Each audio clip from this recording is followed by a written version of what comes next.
পাঁচ প্রাণীর দোয়া এবং বদদোয়া এমন মারাত্মক যেগুলো সাথে সাথে কবুল হয়ে যায় এবং কি এদের সাথে ভালো আচরণের জন্য জান্নাতের সুসংবাদ পেয়েছেন এরকম ঘটনাও পাওয়া যায়। সুবহানাল্লাহ বিহামদি।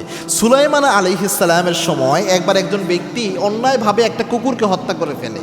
তখন সুলাইমান আলাইহিস সালাম জানিয়েছেন এমন পাঁচটা প্রাণী রয়েছে যাদের দোয়া এবং বদদোয়া থেকে তোমরা বেঁচে থাকো, এগুলো খুব মারাত্মক। এবং রসুলের একটা এটা যদিও দুর্বল বর্ণনা, রসুল ইসলাম একটা সহিহ হাদিস দ্বারা আবার অ্যাপ্রুভ পাওয়া যায়। আল্লাহর হাবিব সাল্লাল্লাহু আলাইহি ওয়াসাল্লাম একজন মহিলার ব্যাপারে জানিয়েছেন, বুখারী মুসলিমে বর্ণনাটা এসেছে।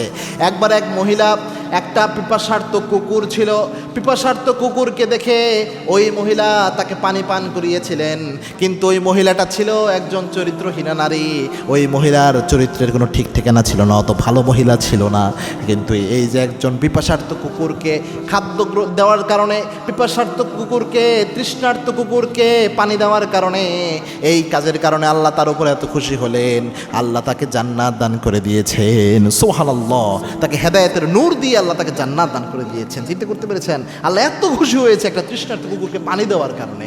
এর জন্য পাঁচটা প্রাণী, তার মধ্যে এক নাম্বার যেটা রয়েছে সেটা হচ্ছে কুকুর, এই প্রথম যেটা। দুই নাম্বার হচ্ছে আপনার কবুতর। কবুতর কিন্তু নবী আলাইহিস সালামের চিঠি আদান প্রদানের কাজে খুব ভালো কাজে লাগতো, এই জন্য কবুতর খুব সুন্দর মানে উপকারী একটা প্রাণী। তিন নাম্বার হচ্ছে বিড়াল, রাসূল সাল্লাল্লাহু আলাইহি ওয়াসাল্লাম খুব পছন্দ করতেন এবং একজন সাহাবীর নাম আবু হুরায়রা, বিড়ালের বাপ, আল্লাহর হাবিব সাল্লাল্লাহু আলাইহি ওয়াসাল্লাম রেখে দিয়েছেন। রাসূল সাল্লাল্লাহু আলাইহি ওয়াসাল্লাম বিড়াল পছন্দের একটা প্রাণী ছিল এবং বিড়াল যেই ঘরে থাকে পজিটিভ এনার্জি ওই ঘরের মধ্যে সে শেয়ার করে, এজন্য ঘরে বিড়াল রাখা ভালো।